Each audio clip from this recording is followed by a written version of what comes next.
Super El Nino posible nang mangyari base sa latest update ng ENSUPLUM forecast. At posibleng maging malaking epekto ng paglakas ng El Nino sa pagbuo ng tropical cyclone sa Western Pacific, tatalakayin natin. Hot dry na panahon patuloy pa rin iiral sa iba't ibang bahagi ng bansa. Ilang mga mahihina at katamtamang pagkulan mararanasan sa ilang bahagi ng Mindanao kabilang na ang Zamboanga Peninsula at Eastern Mindanao. Katamtaman at maulap pa rin ang iiral sa silangan ng North Luzon, pero Metro Manila hanggang South Luzon patuloy na maaraw at maalinsangan ang panahon. At pagtaas ng possibility na may mabuong low pressure area, kaso halos sa Mid-Pacific ito, sa huling 2 araw ng April hanggang unang linggo ng May, tatalakayin din.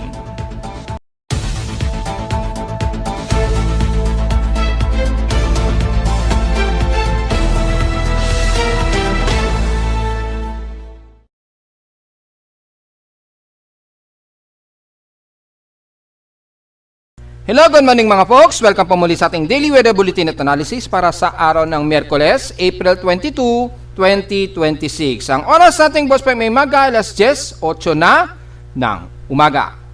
Well, disregard nyo na po itong naka-indicate na warning na may tropical cyclone at aktibo pa rin yung data dito sa ating dashboard na si Sinlaku.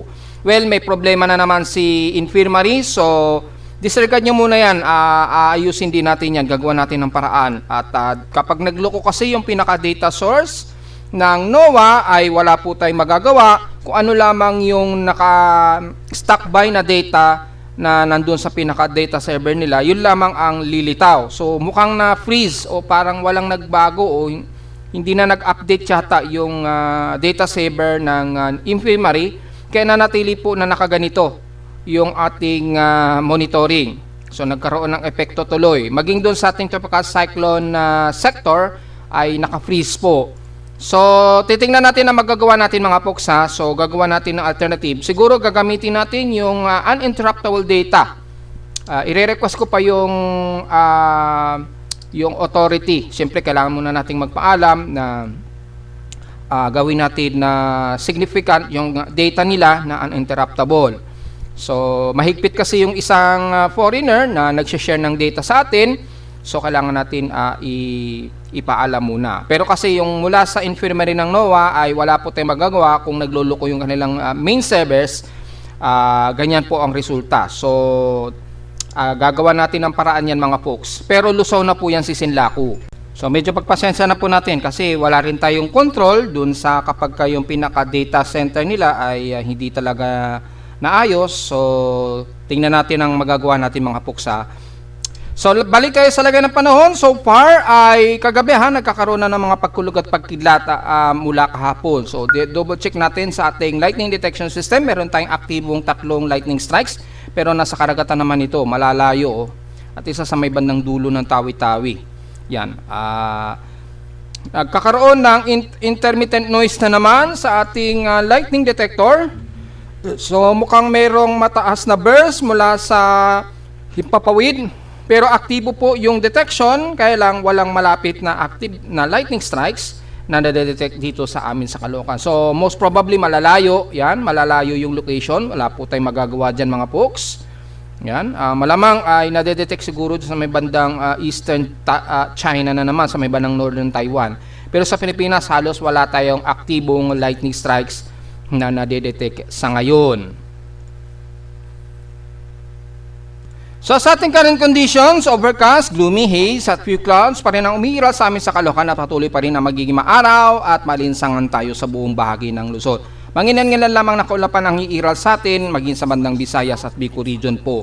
Swertihan na lamang sa may bandang Mindanao na medyo nagkakaroon sila ng mga localized thunderstorms dyan, at least light to moderate, at kahit papano inuulan sa kanila. So sana man lang medyo ulanin din tayo sa Luzon dahil grabe talaga init natin mula pa nung nakaraang linggo. Sa labas sa temperature na naitala na kay weather station kininang 5:05 AM, nakapagtala kami ng lowest of 26 degrees o 26.4 degrees Celsius. Kahapon pinakamataas, umabot sa 36.1 degrees Celsius ang highest air temperature namin kahapon ito ng hapon at 2 5:33 p.m. Ibig sabihin lamang, halos 50 degrees Celsius, lumalabas, halos umabot na naman kami sa pinakamataas na heat index na 49 degrees Celsius, ang highest heat index namin kahapon sa Caloocan. So, ang taas yan, baka kami nangunguna sa pinakamataas na heat index. Kung titingnan natin sa init factor, as of 9:31 a.m. sa amin sa Caloocan, extreme caution na kami at 41.6 degrees Celsius.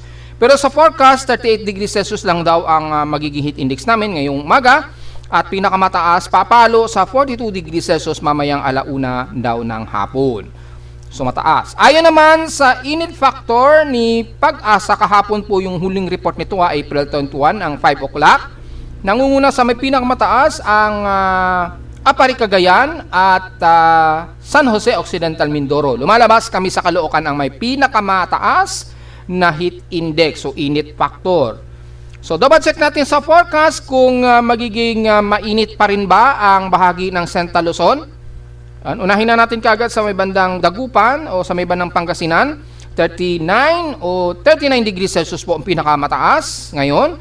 Pero aabot do ito ng hanggang 43 degrees Celsius mamayang alauna hanggang alas 2 ng hapon. So, grabing init na sa inyo sa may bandang Pangasinan po. Ito po yung forecast chart. So, kayo ang mukhang nangunguna. Although, ang pinakamataas na temperatura pa rin sa Tuguegarao.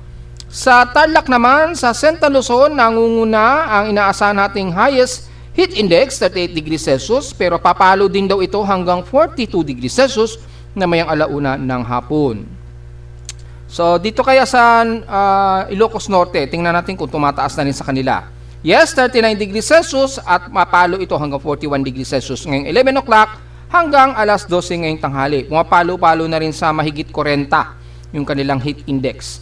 Sa Tuguegarao naman, double check natin, mananatiling mainit-init na rin. 36 degrees Celsius at papalo daw ito hanggang 41 degrees Celsius starting mamayang alauna hanggang alas 3 daw ng hapon. So, nararamdaman na natin yung init sa extreme Northern Luzon hanggang Central Luzon na. So, mataas na. Nangunguna nga lang ang Dagupan sa may pinakamataas daw na magiging heat index forecast. Sa Batangas naman, ang pinakamataas ngayon, 37 degrees Celsius as of 10 o'clock. At mukhang wala silang aabot sa 40 degrees Celsius. So, hindi ganun katindi ang init. Pero yung forecast, maaabot lang siguro ito ng 43 degrees Celsius, mga April 25 pa. So, may forecast na rin na tumataas-taas na rin sa bandang Batangas. Sa San Jose Occidental Mindoro naman, nasa heat index so far ay 34 degrees Celsius. So, mababa lang. Hindi man lang umabot ng 39 degrees Celsius. Pero mataas ang outside air temperature. So, mukhang drier din sa kanila. Yan. So, ang pinakamainit na lumalabas sa forecast, bandang Dagupan, Pangasinan, pangalawa ang bandang Central Luzon sa Tarlac. So, wag masyadong magbibilad dahil ramdam na natin yung drought, yung init ng drought po, which is tatalakayin natin mamaya-maya yung status ng drought index natin po. So, yan po. Mapapalo na sa mga 41 to 42 degrees Celsius ang karamihan. Kaya, wag masyadong mag-dehydrate at iwasan po masyadong mabila dahil uso na naman ang muscle cramps o yung heat stroke.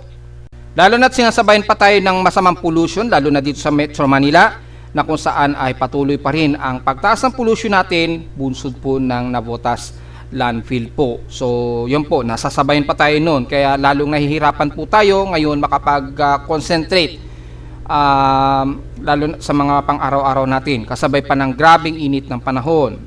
So, ito po yung pinaka-monitoring natin. Mukhang dinisable na muna yung sa Benguet.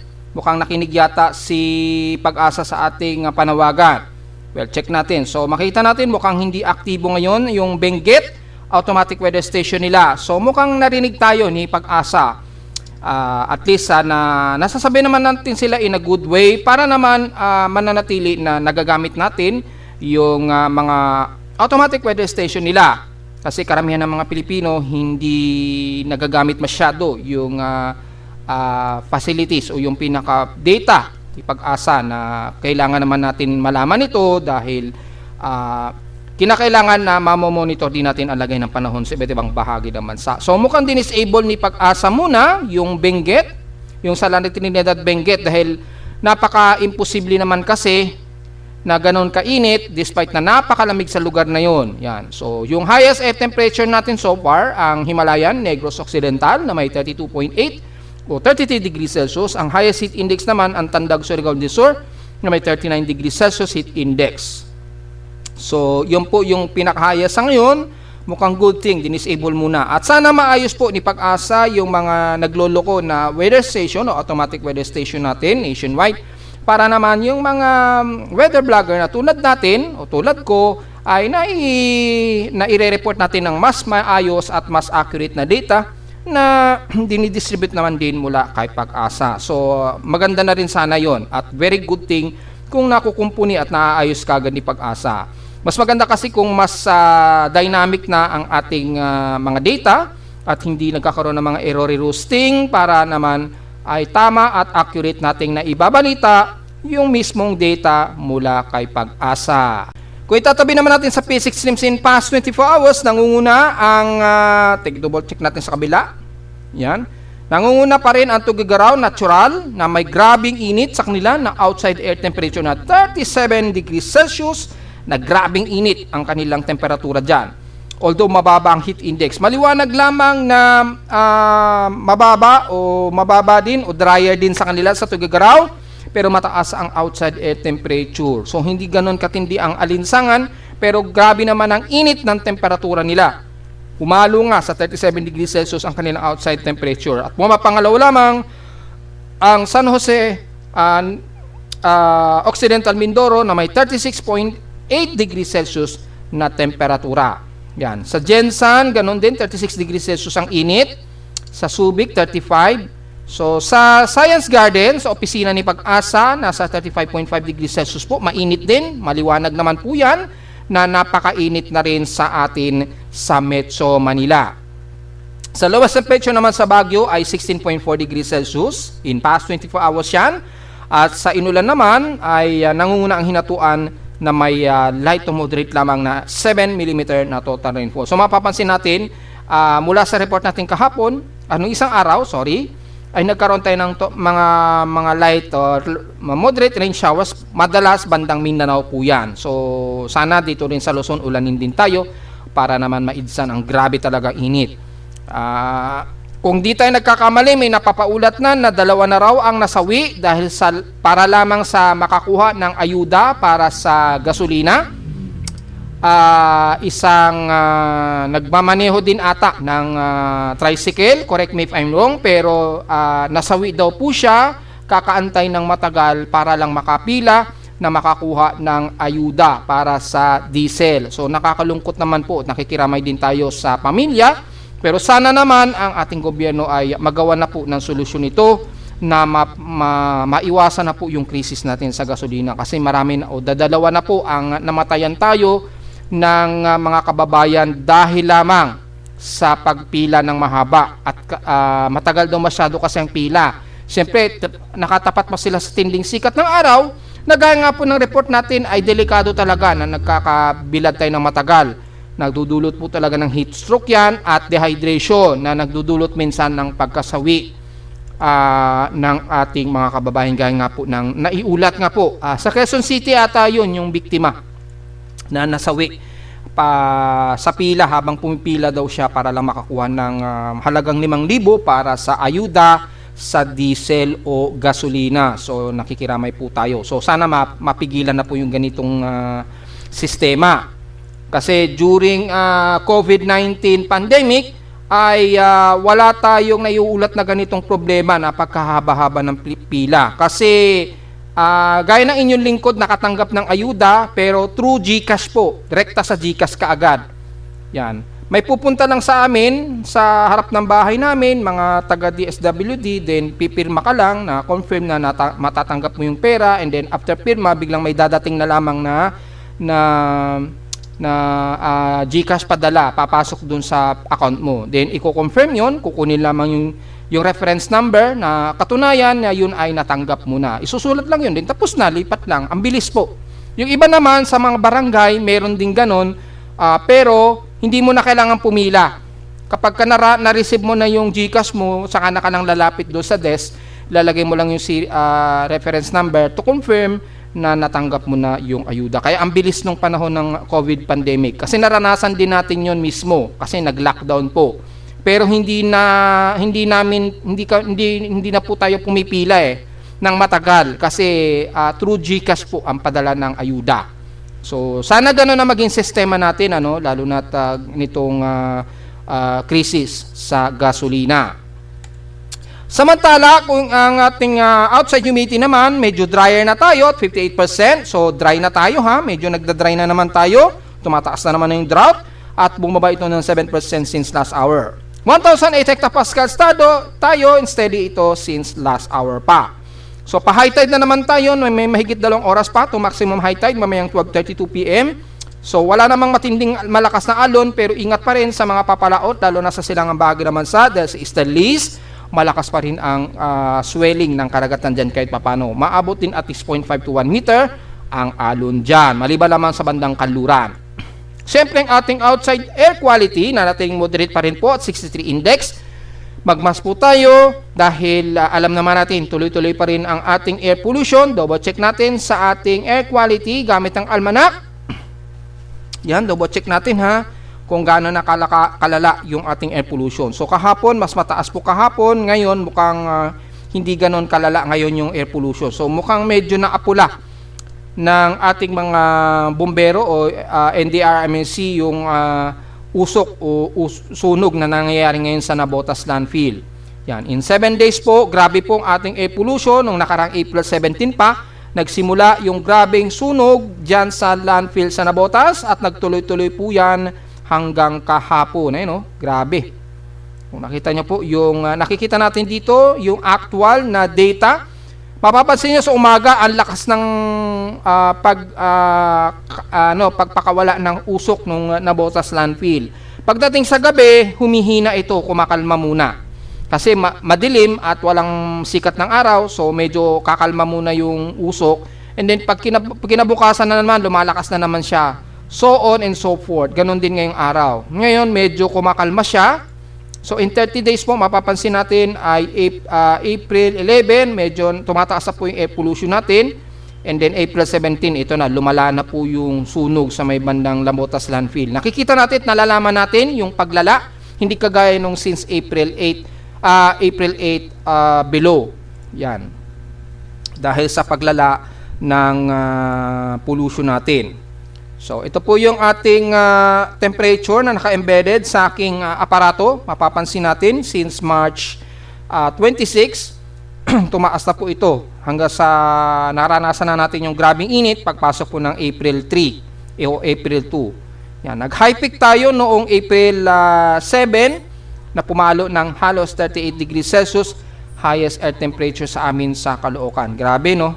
So, yan po, yung outside humidity, grabe, drier po tayo.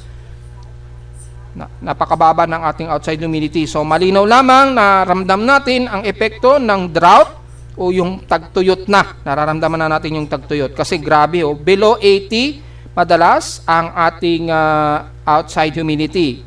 Yan, bumababa pa siya, umaabot pa nga minsan ng hanggang 40 to 30%. Grabe, no? Atmospheric pressure, natural lang yung lakas niya. Ayan, bumababa na siya kasi tag-init na po at hot dry season na. So, yun po yung pinaka-latest natin ngayon according sa ating aparato ng ating air quality. Patuloy pa rin ang hindi maganda na air quality natin, so magmas po tayo mga po. Sa ating almanac, sumikat ang haring araw kaninang 5:37 a.m. at lulubog naman mamayang 6:11 p.m. Yung moonrise and moonset natin, nasa waxing crescent na po ito at 27% illuminated na po. So, tingnan natin. Kaka-moonrise lamang nito at 8 degree elevation pa lamang. So, kaka-moonrise lamang nitong 5:38 a.m. Yan. Double check natin Ay, baligtad. Moonrise natin ngayong 9:52 a.m. Sorry, nabasa ko yung sunrise So, yung moonrise 9:52 a.m. Yan, ngayong umaga lamang nito at lulubog naman ito mamayang gabi na. Moonset at 11:24 p.m. So, bago po maghating gabi. At sa ating local weather outlook, ngayong Wednesday and Thursday, clear skies po tayo ngayon. Yan, tuloy-tuloy pa rin po hanggang bukas ng Thursday, gaya na ating prediction ng isang araw. So, balik na naman sa clear skies. Asahan na natin na mainit hot, humid na panahon, pero dry ang ating alinsangan, ha.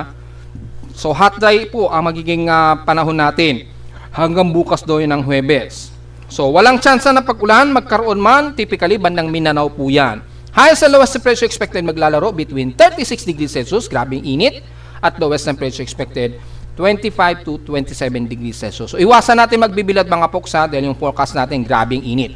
Pumapalo na sa 36 degrees Celsius. Pagdating daw ng Friday, base sa ating short-term weather forecast, mukhang magiging gloomy rin tayo at may tsansa ng pag-ulan. Kaya lang, naglalaro lamang sa 10 to 40% hanggang nitong darating na Sunday. Well, hopefully, ulanin tayo kahit minsan lang dito sa Metro Manila para naman medyo mapawi naman ang grabing init natin sa Metro Manila. Kasi grabe talaga ang nakakapasong init dito sa amin sa Caloocan talaga. Lalo na't mas mababa kami o halos sea level yung elevation namin dito sa amin sa Caloocan West. So pag nasa halos sea level tayo, grabe, mas mataas yung init. Hindi kagaya ng mga nasa mas mataas ang elevation, gaya ng Quezon City, medyo mataas yung elevation nila dyan, mga more than 24 to 30 meters. Kaya yung init sa kanila hindi ganun kalala. Depende lamang talaga kung sobrang init na talaga ng panahon natin, doon lamang pumapalo.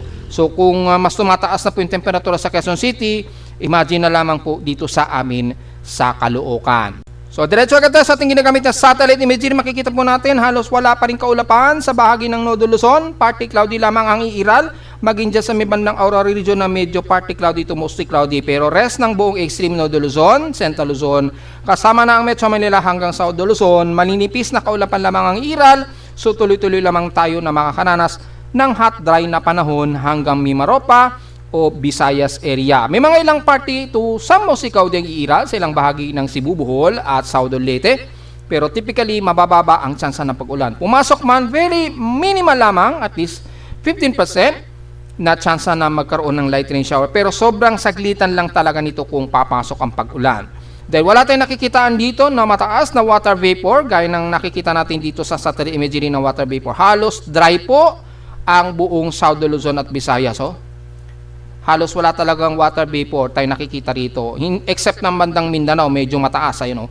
Naglalaro sa 15 millimeters. Pero the rest, wala talaga. So dry o hot dry pa rin ang panahon natin. Pagdating sa Mindanao dito, nakakaranas ng mga ilang light to moderate showers ang buong Zamboanga Peninsula. Mga ilang light to moderate showers po. Double check natin gamit ang ating infrared for heavy rain potential. Kung magkakaroon ba ng heavy rain, mukhang hindi. Ayun, meron sa may bandang Basilan. Mukhang may mga ilang moderate to heavy rain showers ang mararanasan sa Basilan at Hulusulu. Yan. Medyo nakakaranas sila ng malakas na busang ulan dyan. So, medyo swertihan lang. Pero the rest ng Zamboanga, Sibugay, medyo light to moderate showers ang nararanasan. The rest ng Mindanao, mostly cloudy ang iniiral sa buong Sorsogon area, kabilang na ang Cotabato at ilang bahagi ng Davao region, kabilang na ang Eastern Mindanao. Pero ang pag-ulan ay very isolated lamang ito. Tsansahan lamang magkaroon ng water precipitation sa Davao City, ilang bahagi ng Davao de Oro o most of Caraga area. Pero partly cloudy to mostly cloudy ang nakikitaan natin sa buong Eastern Mindanao.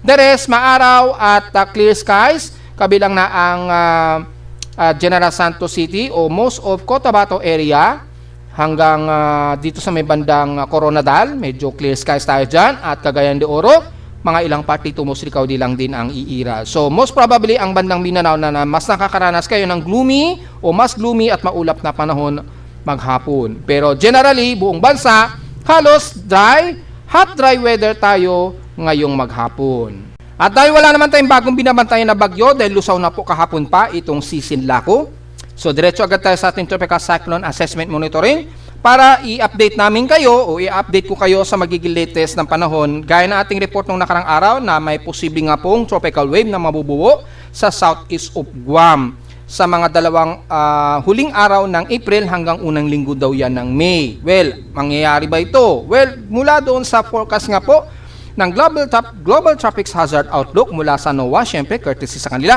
mapapansin natin sa huling dalawang araw ng April ay magkakaroon ng posibleng 20% to 40% na posibleng may mabubuong low pressure area. Halos dito, halos mid-Pacific na ito boundary. So, bandang Marshall Islands ito. may maiispatan tayo dito na posibleng tropical wave bandang Marshall Islands. At mukhang magta-travel ito, maglalaro dito sa may paligid po ng Caroline Islands at Marshall Islands between April 29 to May 5 po yan. So unang linggo yan ng May, ng susunod na buwan. Yan. So despite na magkakaroon tayo ng minor El Nino, ay nakikitaan natin na nagkakaroon po ng water vapor upwelling dito sa bandang Mid-Pacific. Mapapansin natin unti-unti ay yung accumulated ng init ng sea surface temperature sa may bandang Mid-Pacific ito.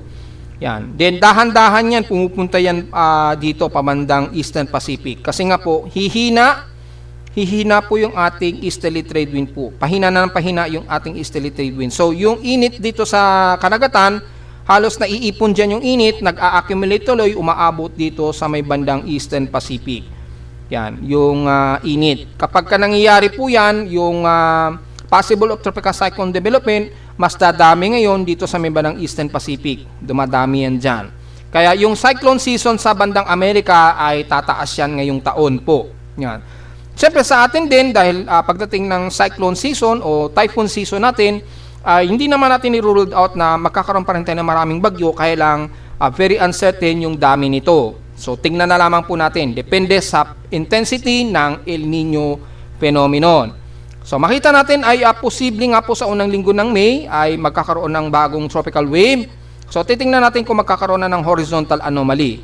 Anong araw natin ngayon? So mga next week pa natin malalaman to. So hindi pa natin makukumpirma sa ngayon dahil base dito sa ating West Pacific Basin experimental for possible tropical cyclone formation. Sa ngayon wala pa tayong namamataan pa. So very negative pa. Ganon din dito sa ating tropical o global spectral model courtesy of Japan Meteorological Agency. So inasahan natin na tuloy-tuloy po na easterly trade wind o easterlies na magpapaalinsangan pa rin sa atin. Dire-diretso na yan hanggang April 26 to April 27 po. Yan. Siguro pagdating ng April 28 to 29, dyan natin malalaman kung magkakaroon ng bagong tropical wave dito sa may bandang Marshall Islands po. So out of range pa siya. So tingnan na lang po natin bago mag-April 28 po or 29. So malalaman natin, mag-update po tayo niyan. Yan. So yung mean sea level pressure sa ngayon ay patuloy pa rin ang ridge of high pressure area, although medyo mataas po yung ridge of high pressure area natin dito. Nasa may bandang eastern Taiwan, yung subtropical ridge, hindi masyado nagpapang-abot sa Luzon. So nangunguna pa rin ang easterly trade wind natin na magdadala ng mainit at maalinsangang panahon sa halos buong bansa. Yan. So nagkakaroon na rin ng mababang atmospheric pressure sa bandang Mindanao. So nakakaranas sila ng mga localized thunderstorms dyan bago mag-April 27. Yan, nasa 1,008 hectopascals kasi. So probably localized thunderstorms dyan. Bandang southern part ng Visayas at Mindanao area. Sa Luzon, well, medyo patuloy pa rin tayo makakaranas ng hot dry na panahon. Tuloy-tuloy yan hanggang April 26 to April 27 na po yan. Base dito. So wala tayong magagawa. Sa strike probability natin, mapapansin natin wala pa pong probability na may nade-develop pero may mga surface trap at least 10 o 5 to 10%. Ang araw nito by April 23. So kung titingnan natin by 168-hour period or April 28 po yan, dito mapapansin natin nagkakaroon ng possible tropical wave sa may bandang Marshall Islands. Yan. Pero yung probability niya sa ECMWF mababa pa, at least mga naglalaro 10 to 20%. So hindi natin inaalis na posible talaga may mabubuong low pressure area dito. Kaya lang sobrang layo, halos Mid-Pacific na kasi siya. Napakalayo. Kaya sa ngayon hindi natin maikukonsidera na magiging banta ito sa bansa sa ngayon mga folks. In 240 hours or May 1, 2026 na po ito. Yan, tropical wave lamang nakikitaan dito. Halos naglalaro lamang hanggang 10 to 20% lamang. Pero mapapansin natin halos Marshall Islands pa rin ang gagaling ito. Naglalaro lamang siya dito sa may bandang Caroline or Marshall Islands. Napakalayo. So mag-update tayo. Masyado pang long range yan. So walang latest tropical cyclone probability. So update na lamang po tayo. Sa ngayon napakalayo pa naman yan. Pero sa mga computer models, kung papansin natin dito kay GFS, by April 24 to 28, medyo may mga nabubuong tropical wave daw dito sa may bandang Marshall Islands o Caroline Islands. Yan. Well, tingnan natin dahil napaka-insignificant pa o masyado pang disorganized yung namumuo dito na tropical wave. Pero inaasahan na natin yan ha. na may mabubuo diyang mga tropical wave. Tingnan na lamang natin kung magiging invest ito sa mga susunod na araw, probably by next week, mga huling linggo o huling 2 araw ng month of April, malalaman na lang natin yan. Mag-update na lamang po tayo mga folks. Sa ngayon, patuloy pa rin ang Easterlies at mga maulap at may mga kalat-kalat na pag-ulan ang masiiral sa bandang Mindanao po o southern part ng Visayas. Pero bad news, bandang Southern Luzon hanggang Luzon, halos dry weather pa rin ang aasahan natin hanggang next week. Sa SMWF naman, makikita natin na halos wala ang nakikita na tropical wave sa ngayon, base dito. So makikita natin halos dry pa rin sa bandang Luzon, lalo na sa Metro Manila. Pero magiging maulan o mga light to sa moderate ang iiral sa may bandang Mindanao. So medyo sinuswerte ang bandang Mindanao na nakakaranas ng mga kalat-kalat na pag-ulan na may pagkilat at pagkulog hanggang sa mga huling week ng April. Pero sa Metro Manila at South Luzon, tuloy-tuloy lang tayo sa mainit at hot dry weather na panahon po. So yun lamang po sa ngayon ang ma-update natin para dito. Sa ngayon ay hot dry weather lang talaga ang mararanasan natin at mga ilang light to sa moderate sa bandang Mindanao. So update tayo ngayon sa ating ENSO El Nino monitoring natin. So makapapansin natin sa synopsis ay manatiling mataas ang favorable ng conditions of El Nino. Tatagal ang presensya ng neutral bandang April to June, 80% chance, pero pagdating po ng May papasok na po tayo sa minor El Nino, likely 61% po. Na-report na natin yan since at last 2 months ago. Yan, papasok na tayo sa bandang April o May, papasok na tayo sa 60.4% to 0.5 degrees Celsius na minor El Nino na. So next month, asahan na natin, tataas na tayo sa El Nino, minor pa lang naman po ito at 0.5 degrees Celsius positive. Yan, according dito sa ENSO predictions. Kung mapapansin nyo po, yung ENSO prediction natin since April 10, ang pinakamataas lamang na aabutin daw nito hanggang moderate El Nino na 1.7 degrees Celsius. 73% daw ang probability nito. So, na-discuss natin, di ba, kung natatandaan ninyo, hanggang moderate El Nino lang ang inaasahan daw natin na ilalakas. May mga kumakalat na nga daw po, di ba, napansin natin sa mga Facebook page na posible daw ang super El Nino. Pero hindi natin ma-confirm pa sa ngayon dahil sa ngayon nga po, base sa ating ENSO projections probability, last April 10, hanggang moderate El Nino pa lamang ang inaasahang aabutin niya. Dahil meron tayong actual data kasi niyan. Kaya hindi natin masagot kung aabot ba sa Super El Nino o posible bang magkaroon tayo ng Super El Nino bago matapos ang taon. Kagabi lamang mga folks ay nag-update na ang ating ENSO plume forecast mula siyempre sa data feed ng ERI. Ito po yung ibang agencies po besides from NOAA po.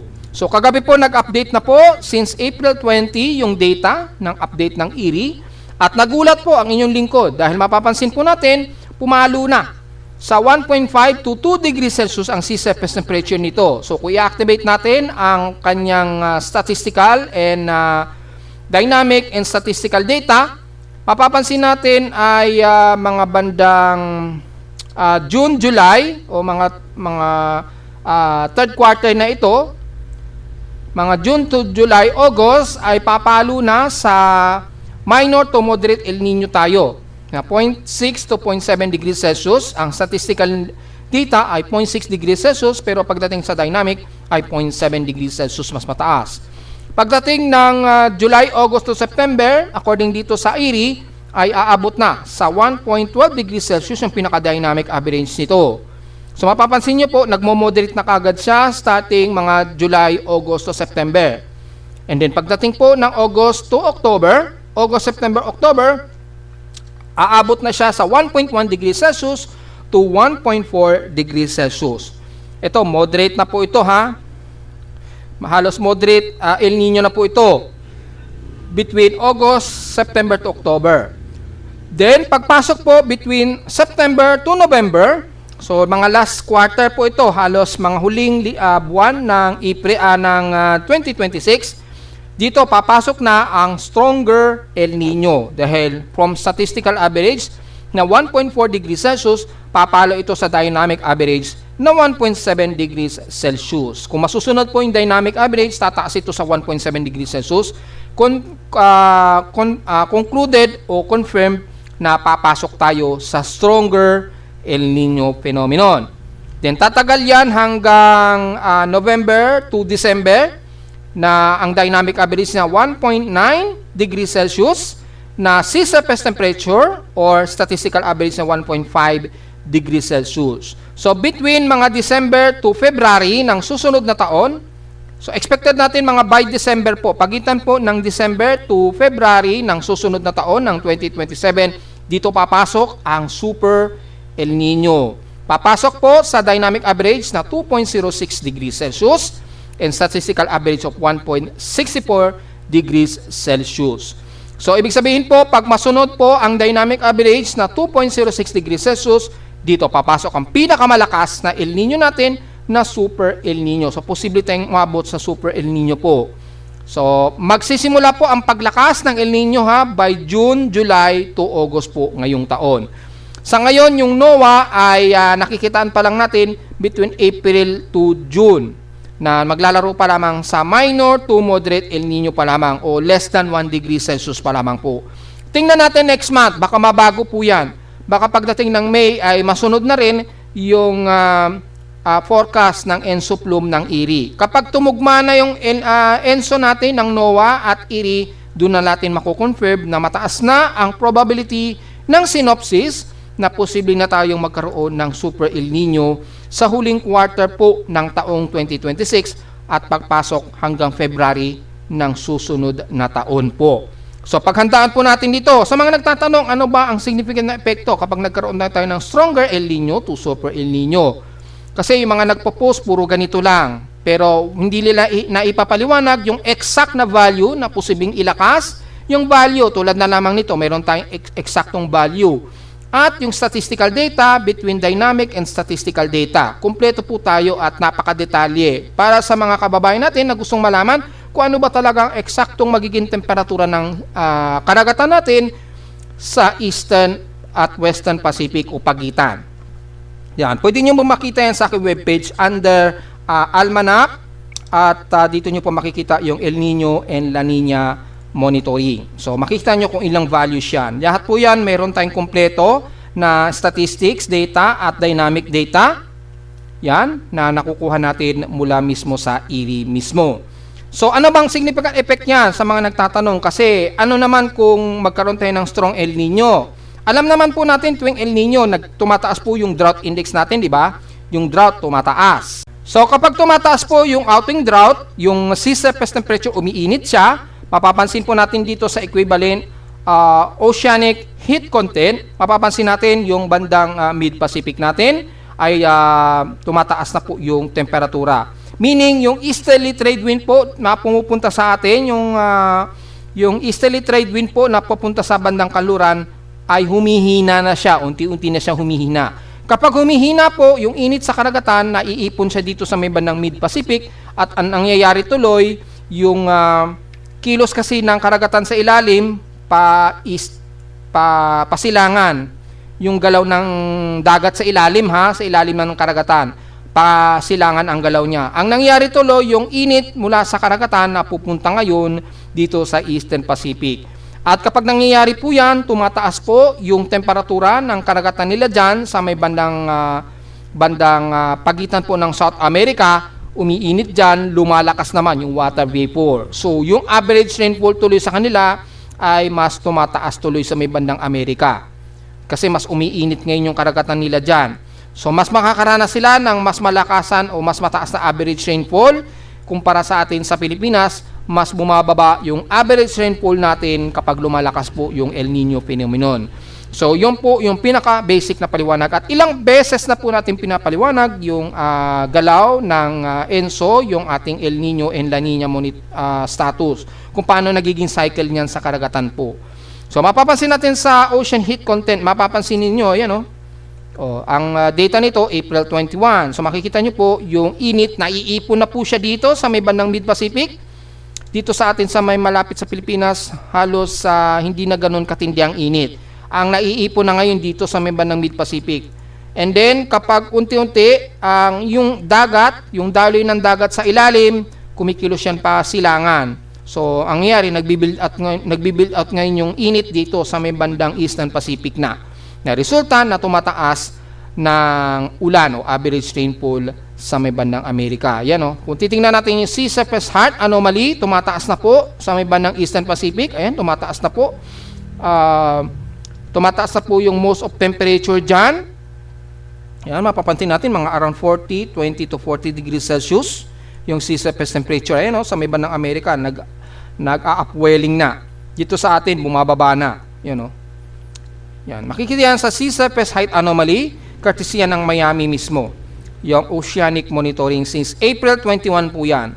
Yan o, naiipon po yung init sa karagatan. So yan po yung epekto niyan kapag humihina yung easterly trade wind natin. Kapag humihina po yung easterly trade wind natin, yan po ang resulta. Ito po yung oceanic heat content. So makikita natin yung heat content, naiipon na siya dito. Hindi na siya masyado nakakaabante pakanluran. Kasi nga po, yung daloy ng easterly trade wind ay humihina na ito. Masyado na siyang humihina. Hindi na masyado natatangay pakanluran yung daloy ng sea surface temperature. Ang nangyari tuloy, sumasama siya ngayon pasilangan, which is dito ngayon nagbi-build up yung init. Yan. Kaya bandang Eastern Pacific lumalakas o tumataas ang average rainfall sa kanila. So, ano ba magiging epekto nito sa mga tropical cyclone? Well, ito po yung ating magiging discussion ngayon, which is, nag-update tayo ng web page, di ba? Kung naalala ninyo, nag-update tayo ng tinatawag natin na Tropical Cyclone Tracker and Prediction. Ayan o. Bukod sa Tropical Cyclone Historical List, meron din tayong Tropical Cyclone Tracker. History list din ito, pero dito nagagamit natin for Tropical Cyclone Prediction. So ito po yung ating Tropical Cyclone Prediction. Pag kinilik nyo po yun, ito po yung lalabas. Ito po yung aking latest map. Yan, automatic, maglo-load po. Yung specific, ituturo ko na rin sa inyo paano ito gamitin just in case pupunta kayo sa aking website. Pero pakiusap lamang kung ito po ipopost sa inyong page, pakicredit na lamang po sa inyong lingkod dahil at least kahit paano pinaghirapan natin gawin ito na mas madali at mas user-friendly na representation kung paano tayo mag-predict ng tropical cyclone kada buwan or yung possible na may mabubuong tropical cyclone. Kasabay na rin ng epekto ng El Nino, La Nina kada buwan po. Yan, kumpleto po. Makikita nyo yan sa aking PIMO Weather. Tinawag ko itong PIMO Weather Typhoon History o Bagyo Predictions with ENSO Filter. Bakit tinawag natin na ENSO Filter? Kasi nagkakaroon po ng epekto ng development ng tropical cyclone kapag mayroon tayong El Nino, La Nina at neutral situation.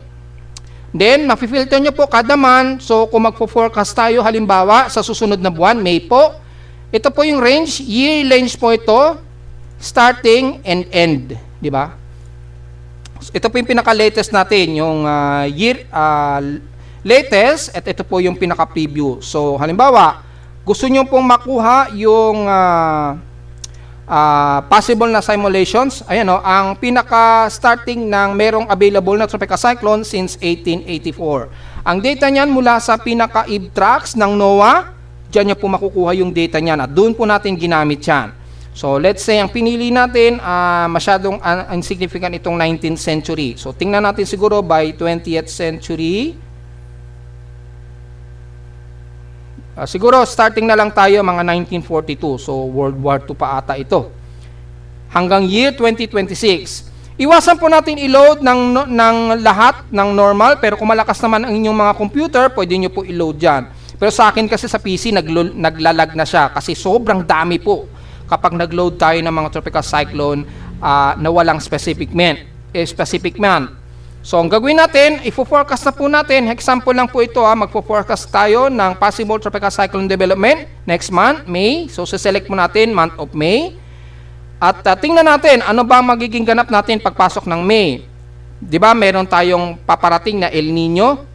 So, dahil meron po tayong paparating na El Nino, kiklik nyo po yung El Nino. Kung neutral naman, kiklik nyo lang ang neutral. Kung meron tayong La Nina phenomenon, ay ikiklik nyo lamang po yung La Nina phenomenon dito sa pinaka-ENSO filter. So, since pagpasok po ng May, meron na tayong minor El Nino, so ikiklik po natin yung El Nino. And then, pwede nyo pong ma-adjust yung opacity, yung liwanag ng mga cyclone track, para kung gusto nyo pong makita yung pinakamapa, at kung hindi kayo komportable sa opacity o liwanag ng mga track, pwede nyo pong ma-adjust yan. Yan. Ito po yung in-adjust natin mga 33%. Yan. Na-select na po natin between 1942 to 2026 na po yan. Example lamang to mga folks ha. And then sinelect natin during El Nino phenomenon. So lahat ng may mga presensya na bagyo during El Nino months ay lalabas po dyan automatic. Pagka kinilik na po natin yung load cyclones. Ito po yung load cyclone data. Yan. I-click po natin yan. So pag-click natin ng load cyclones kasi yung default nito is 10 years ang gap. Kaya ang pinakahuling bagyo na naka-register dito sa cyclone list ay si Sinlaco. Yan yung huling bagyo natin sa Western Pacific na naka-register. So load cyclones tayo. Yan. Automatic ilo-load po yan ng ating webpage. Siyempre medyo matagal siya ng konti. Loading cyclone data tayo. Medyo matagal dahil napakarami po siyempre na mga listahan ng mga bagyo na ise-separate. Ayan na po. Automatic na load na siya. So, ibig sabihin, during May, for the month of May, during El Nino, ito po yung possible na may mabubuong tropical cyclone for the month of May 2026. Yan po yung magiging forecast natin. Naka-indicate dyan, no? Merong 112 cyclone na na-filtered out. Hindi kasama ang El Nino yan. Pero during El Nino, merong 21 cyclones ang na-filter. Ito po yun. 21 cyclones po lahat yan kung bibilangin ninyo. Yan po yung available na cyclone na indicated during El Nino. So mapapansin nyo po dito ay makikita natin pagpasok po ng May, mukhang merong 1 hanggang 2 bagyo ang posibleng mabuo next month. Yan o, advance na tayo, di ba? Pero kung mapapansin nyo po, halos pa Northern Luzon at Bicol region ang posibleng magiging trajectory nito. Yan o. Yan. Merong isa na maaring malakas na bagyo pero hindi ito tatama sa bansa. So yun yung magiging report natin next month ha. At mapapansin nyo po, mas 50-50 na maaring unang tumama, bandang Bicol region po, at maaring 50-50 rin na magmintis ito. At mostly, ang medyo namimiligro na lalapitan ng bagyo, hilagang silangan ng Nodo Luzon. Yan. So, yan po yung inaasahan natin na posibleng may mabuong bagyo by the month of May. 1 hanggang 2 bagyo daw ang posibleng mabuo. At isa sa dalawa nito, posibleng mas malakas na naman na bagyo, katulad ni Sinlaco. Posibleng typhoon to super typhoon. Bakit natin nasabi yan? Ayan o, may violet dito. Anong bagyo ba to? Yan. Noul, nabuo noong 2015. Yan. Pumasok ito ng Philippine Area of Responsibility. Nabuo siya sa loob ng Philippine Area of Responsibility. Kailan siya pumasok ng PAR? Noong 1980 pa, May 10, pumasok ito ng Philippine Area of Responsibility. So, maliwanag po yan. Yan. Si DOM, 1980 siya nabuo. Ito naman, si Naul, 2015. Teka, pumasok ba ito ng PAR? Ito yung si Naul, kasi medyo hindi natin ma-specify. Click natin kung nasaan ba si Naul dito. Ito. So, pumasok si Naul May 7 pala. Mga May 7. May 7, double check natin. May 7, mga 5 o'clock ng madaling araw. So, siguro mga 4:30, mga 4 o'clock o 5 o'clock ng madaling araw. Pumasok ito ng Philippine Area of Responsibility noong 2015 po yan. Di ba? Eksakto, meron tayong oras. Yan. Nag-maximum sustain ito. Nag-maximum sustain wind si Nool. Naging typhoon category na siya. 148.2 kilometers per hour under typhoon category. Kumikilos ito pa west-northwestward. Sa bilis na 22 km na hour. Mabilis yung kilos niya, ha? So, yon. Yung nature niya that time is tropical storm. Yan. So, makita natin na meron tayong posibleng super typhoon na aabutin dahil meron tayong nabuo niyan noong May 10, 2015 po yan. Ang local name natin kay Pag-asa niyan, kung isa-search natin automatic kay Google, tinawag itong Dodong. Bagyong Dodong. Yan. Tumama ba ito sa kalupaan? Hindi siya tumama. Halos dumikit lang siya sa may bandang Santa Ana, Cagayan. Naglandfall siya siguro dito sa may bandang sa may bandang Babuyan Islands, and then naglandfall sa may bandang Basco, Batanes. Ayan, tumama siya sa Basco, Batanes. So sa Basco Batanes po ito naglandfall, eh, no? Anong araw to naglandfall? April 11 na. May 11. Mga madaling araw din ito, eh, no? Nature niya, tropical storm na siya dito, yung nature niya. Movement, 18.5 km. So, makikita natin yung eksaktong detalye na during El Nino, merong 1 hanggang 2 bagyo na posibleng mabuo sa labas o sa loob ng Philippine Area of Responsibility. Kasi meron sa labas o may mabubuo, mga 2 at malalakas din na bagyo ito between 1942. Ngayon, kung i-filter natin, masyadong exaggerated naman kung 1942. Siguro 1980. Yan. I-filter natin siguro during 1980 kung 1 hanggang 2 bagyo pa rin ba ang posibleng may mabuo. During El Nino ha, so tingnan natin. O, yan. I-click nyo lang po 1980 between 1980 to 2026 and then select nyo lang po during El Nino and then load nyo po yung cyclone. Yes, positive pa rin po hanggang 1 hanggang 2 bagyo. At isa sa 2 bagyo rito ay posibleng typhoon to super typhoon category. Malakas. So maliwanag po yan. During El Nino, posibleng mayroong 1 hanggang 2 bagyo po ang babuo sa loob ng Philippine Area of Responsibility. At isa dito sa 2 posibleng may mabuo ay maaaring umabot sa typhoon to super typhoon category. Yan. Yung isa dito is maximum sustain, umabot sa kategory na severe tropical storm. So, possible tropical storm to severe tropical storm naman kapag hindi umabot sa typhoon category, yung lakas ng hangin. Just in case po. So, kung hindi umabot sa typhoon, maglalaro sa tropical storm to severe tropical storm. At kung mas lumakas naman, posibleng typhoon category to super typhoon category po. Yan, yun yung magiging forecast natin. I-update na lang mag-update na lang tayo sa mga huling araw siguro ng April for possible changes ng update. Baka kasi may mabuo pang low pressure area bago matapos ang month of April eh. So hindi natin mako-confirm pa. Mas maganda mga huling araw o mga unang araw ng susunod na buwan. Pero at least may idea na tayo kung paano nyo po gamitin yung ating tinatawag na bagong PIMO Weather Typhoon History track and prediction po na ginagamit natin. So, yan po ha. At pwede nyo pong i-clear niya. I-click nyo lang po yung clear filters. At pwede nyo pong makita dito kagad yung mga list ng mga bagyo na na-detect o na-sort of o na-kolekta during El Nino po between 1980 to 2026. Pwede nyo i-adjust yan. Kung gusto nyo lang, between 1980 to year 2000, pwede din po. Yan. Between 1980 to year 2000, pwede nyo rin pong ma-filter yan. Yan, ma-filter out natin yan. So sa mga iba na gustong magkaroon ng forecast kung between 1980 to 2000 ba, 1 hanggang 2 bagyo pa rin ba ang posibleng mabuo?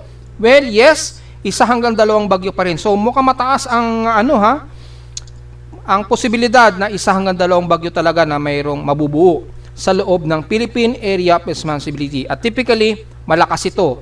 Hanggang typhoon category, typhoon category siya. Ano ba itong malakas na bagyo na ito na nabuo? Si Dom pa rin noong 1980 at si Pat.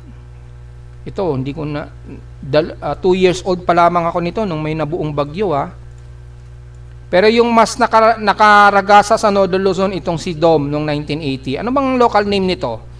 Hindi ko na naabutan yan. Baby pa ata ako niyan. Bagyong Ditang ang pinangalan noon.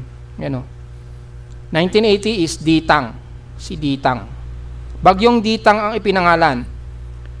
Since 1980. Month of May po yun. So, Ditang, hindi ko na naabutan yung mga kakapanganak ko pa lamang po nito noong mga panahon na yan. And then, yung isa na naglandfall naman sa may bandang Catanduanes, pinangalan na Forest. 1980 din daw ito. Ano yung local name nito? Just in case. Kung meron sa Gloring. Bagyong Gloring.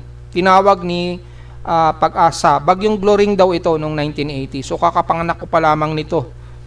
Baby pa ako nito nung nagkaroon ng landfall dito sa Catanduanes. Umabot ito sa severe tropical storm category. Yung pinaka-maximum category na inilakas ni Bagyong Ditang dati. So, kumpleto po na monitor natin kung ano yung mga bagyo na nabuo during El Nino season. Diba?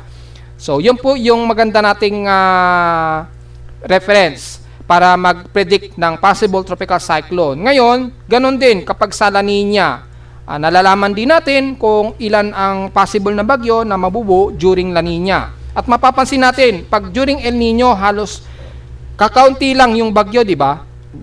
Tingnan naman natin kung during La Nina naman. Yan. Kung during La Nina naman, mapapansin nyo po, halos walang pinagkaiba yung mga bagyo. Pero dito kakaiba yung development ng bagyo. Usually, kung mapapansin nyo po, during La Nina, pahilaga yung kilos ng bagyo, yan, and very less likely, padaos-dos naman yung bagyo rito.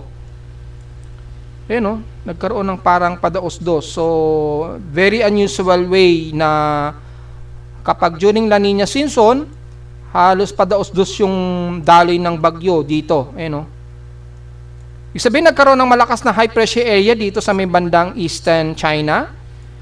Well, no idea tayo. Pero at least, mostly, pag may nabubuong bagyo sa loob ng PAR natin, pa-northward ang kilos ito. Ayan, mayroon isang super typhoon na nabuo. During La Nina po ito, May pa rin, naka-date pa rin tayo, May between 1980 to 2026. So, between that year at between the month o during month of May na during La Nina phenomenon o during La Nina phenomenon season ay merong super typhoon din nabuo sa loob ng PAR. Tinawag itong Ramasan. 2008 daw ito nabuo, pero hindi ito lumapit sa bansa. Local name nito, tinawag ni Pag-asa as Butchoy. Noong year 2008 po to, May 2008. Super typhoon po ang maximum na inabot na kategory nitong si Butchoy. Yung isa naman, Gay. Guy o Gay, 1985. 5 taong gulang pa lamang po ako nito.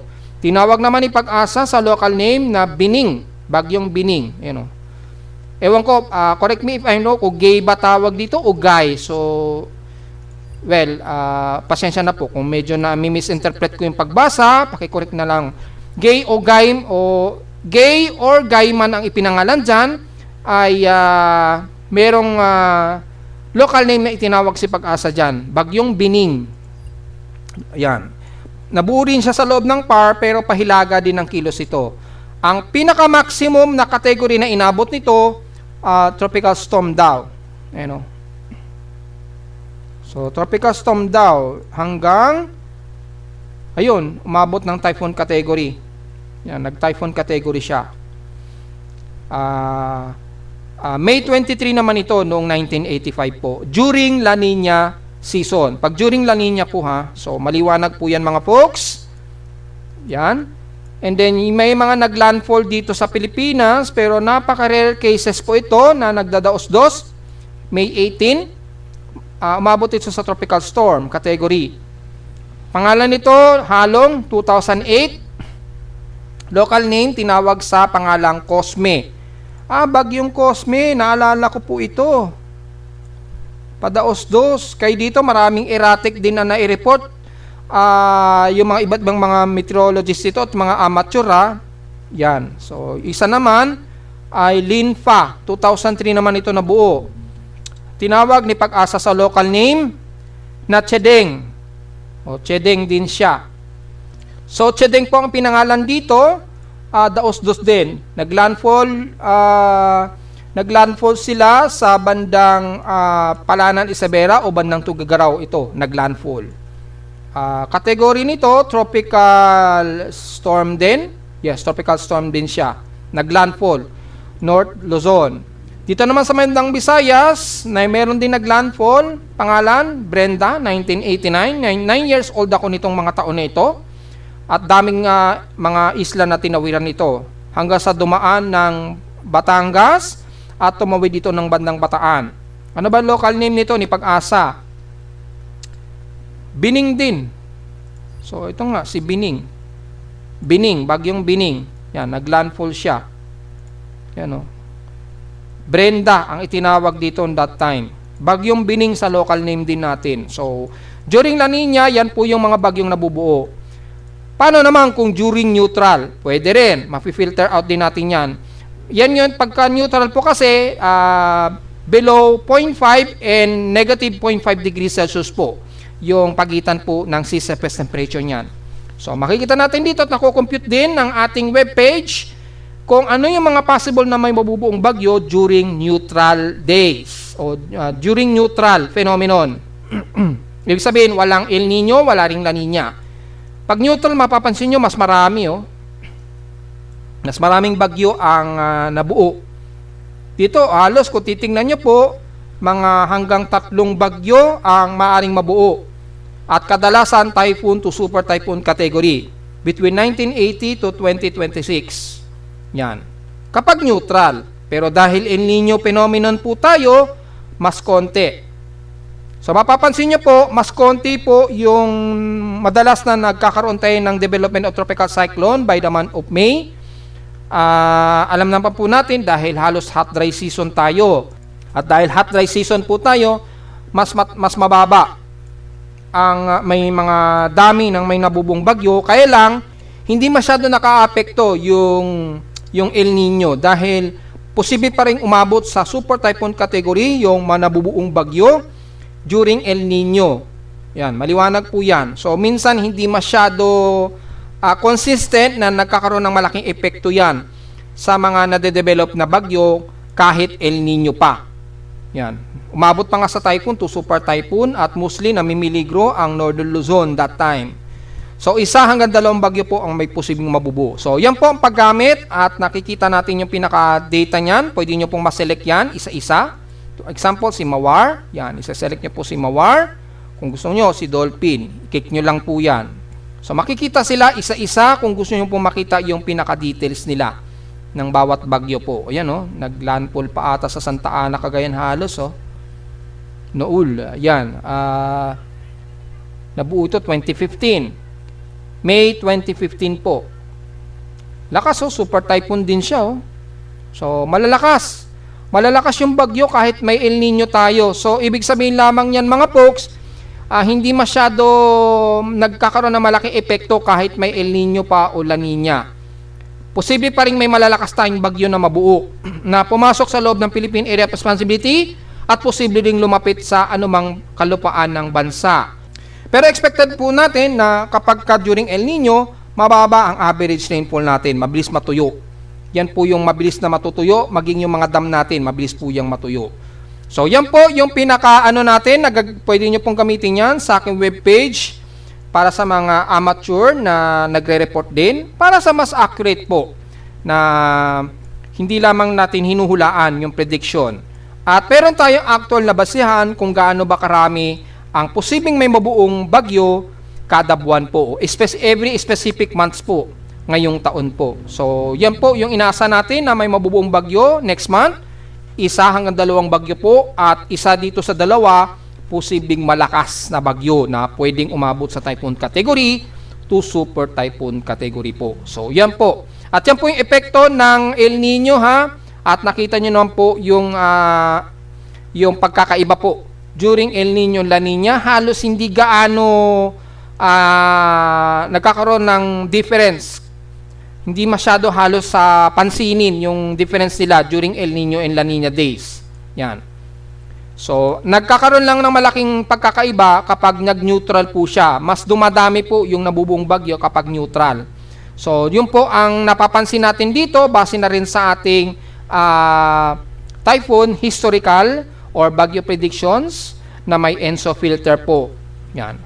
So, makikita nyo rin po yung pinakapag-asa wind categories. Ito yung category ng hangin nito, nakakonvert na po yan na ginagamit natin base sa pag-asa tropical cyclone wind categories po. Para sa mas madali nating maintindihan kung ano talaga yung lakas ng bagyo during those days ng between sa mga taon na tinitingnan natin.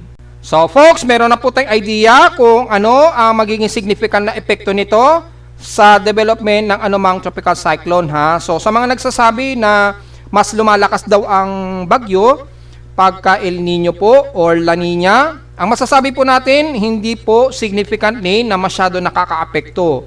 Kahit El Nino man yan o La Nina, maaari pa rin meron tayong malakas na bagyo na mabuo sa loob ng Philippine Area of Responsibility at posible rin itong tumama sa anumang kalupaan ng bansa. Hindi natin i-ruled out ang possibility niyan. Pero ang sinisiguro natin, kapag during El Nino, asahan natin yung average rainfall natin sa Pilipinas, mas mababa kumpara sa mga ibang phenomenon po, gaya ng La Nina. Kapag La Nina kasi, mas maraming average rainfall tayo na nakokolekta taon-taon. Yan.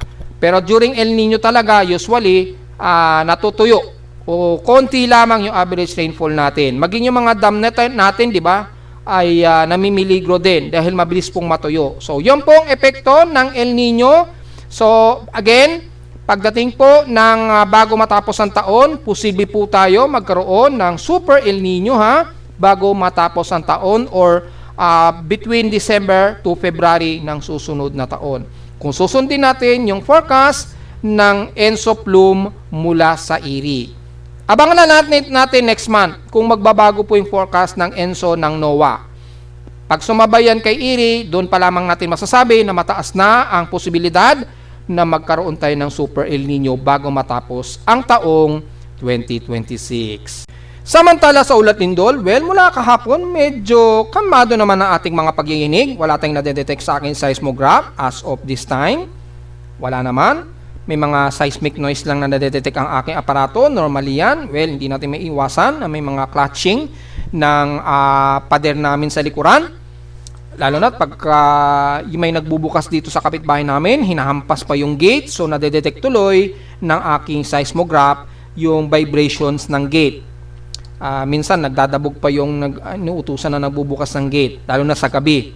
Kaya, nangyayari, hinahahampas po yung gate dito sa may bandang pader namin sa likuran, sa gilid, kaya nagkakaroon tayo ng mga ganitong noise. So normally, pero kung titingnan sa pangkalahatan, wala po tayo na-detect na malakas-lakas na mga pagyanig mula kahapon. So medyo kalmado naman.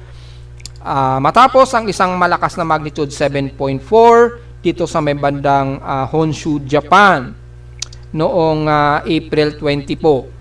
Then after nyan, wala naman at mula sa ating data feed, mula kay PBOX, mula kaninang madaling araw, marami-rami na rin yung mga lindol pero minor lamang ito to moderate at wala pa naman tayo na itala na kahit isang magnitude 4.0.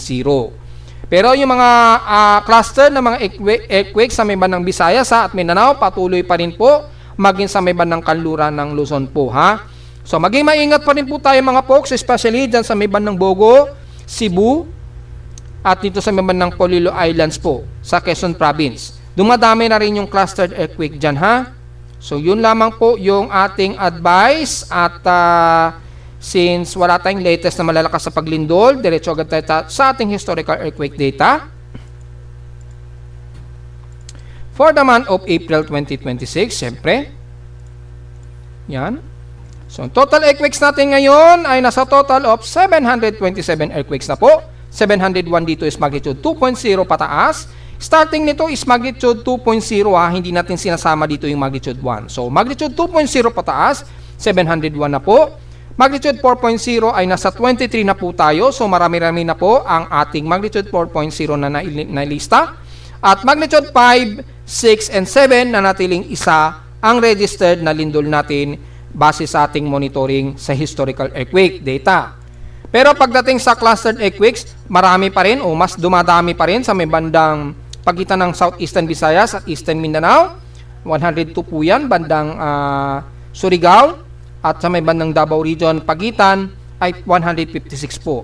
Sa bandang Cebu po, mga around 105 at sa Luzon naman, lalo na sa malapit sa bandang Batangas, i-zoom in natin, halos nasa 23 po yung clustered earthquake.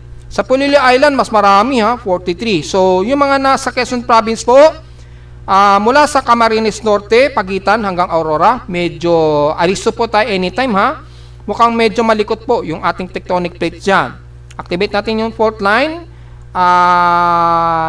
Malapit pa sa pinaka-fault line ng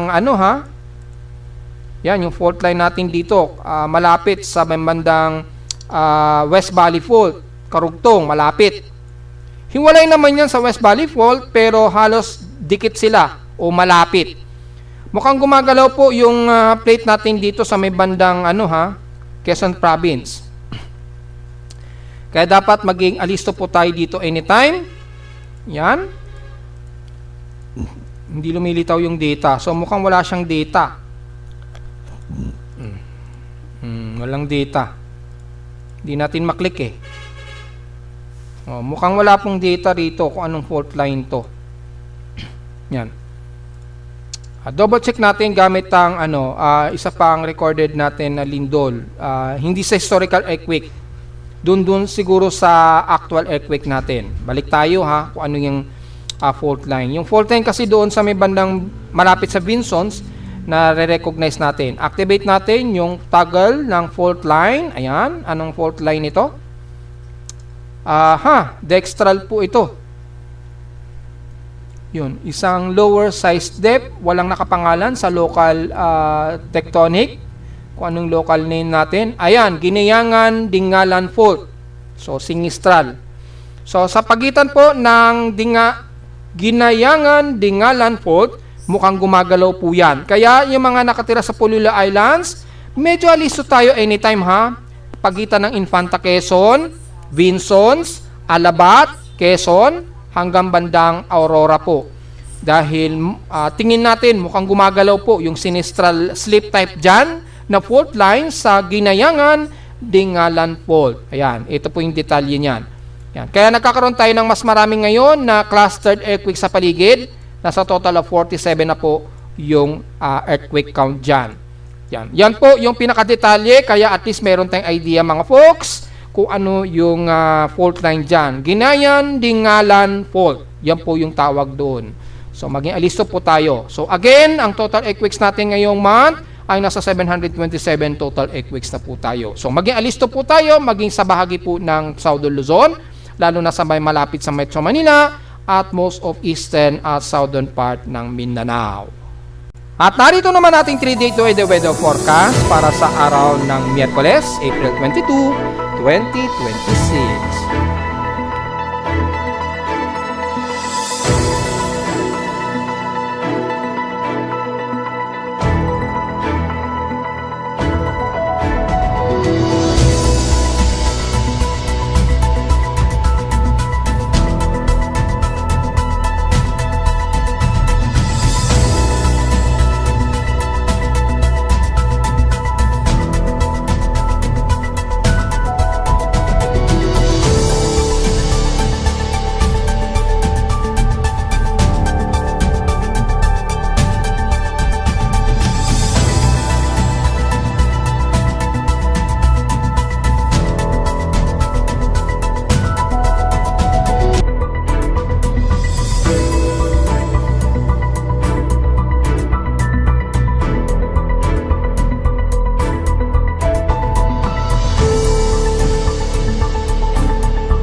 At hanggang dito lang ang po ating daily weather bulletin at analysis para sa araw ng Miyerkules, April 22, 2026. Huwag pong kalilimutan na mag-like, share, subscribe po sa ating YouTube channel at visit lamang anytime sa ating website na www.pimoweather.com para sa ibang detalye nyo gusto malaman na hindi natin isama ngayong magtatanghali na sa ating report. Asahan lang natin na tuloy-tuloy pa rin tayo na makakaranas ng tuyo at maalinsangan na panahon ngayong araw hanggang darating na weekend. At visit lamang sa ating website sa gustong malaman pa rin pinaka-dynamic events mula sa reading ng ating aparato sa Caloocan at sa data feeds mula sa iba't ibang weather agencies. Maraming salamat po mga folks at magandang araw po sa ating lahat.